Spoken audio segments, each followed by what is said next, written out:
If you haven't tried the honey sriracha chicken legs, what are you doing? First, we're going to start off by patting our chicken dry using a napkin.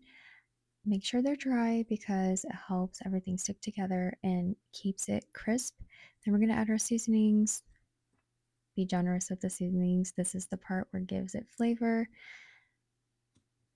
Once we coat it, we can go ahead and rub it to ensure that the seasonings have distributed evenly.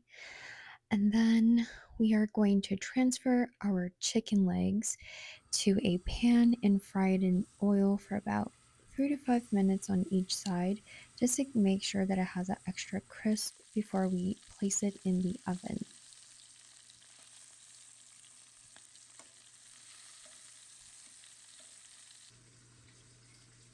Now we're going to bake for about, I'd say, 50 to 60 minutes, depending on your oven.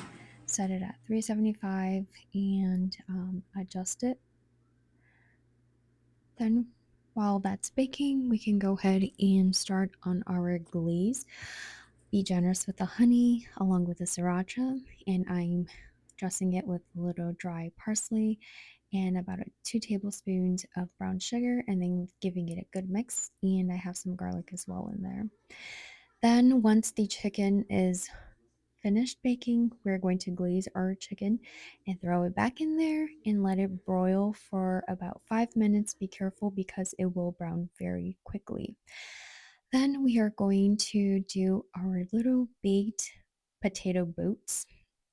After they are cleaned, we're going to poke some holes in there using a fork so that way it can help steam thoroughly and quickly. And then we're going to bake that for about 30 minutes until your fork pokes in smoothly. Then we're going to take it out and cut it in halves or whatever shape you want to cut it in.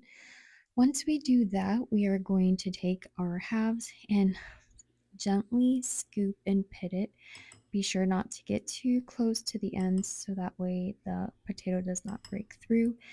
And we're going to repeat this process to all the potato pieces. Then we're going to season the pitted potatoes with your whatever seasonings you like and then give it a good mix.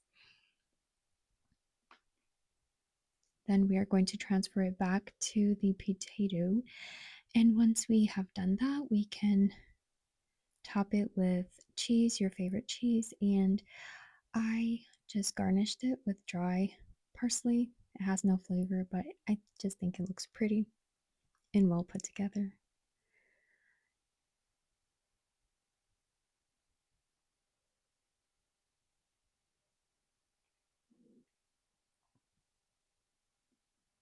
Then we are going to transfer it back to a pan and throw it in the oven to broil for about 3 minutes to 5 minutes, just until the cheese is nice and golden.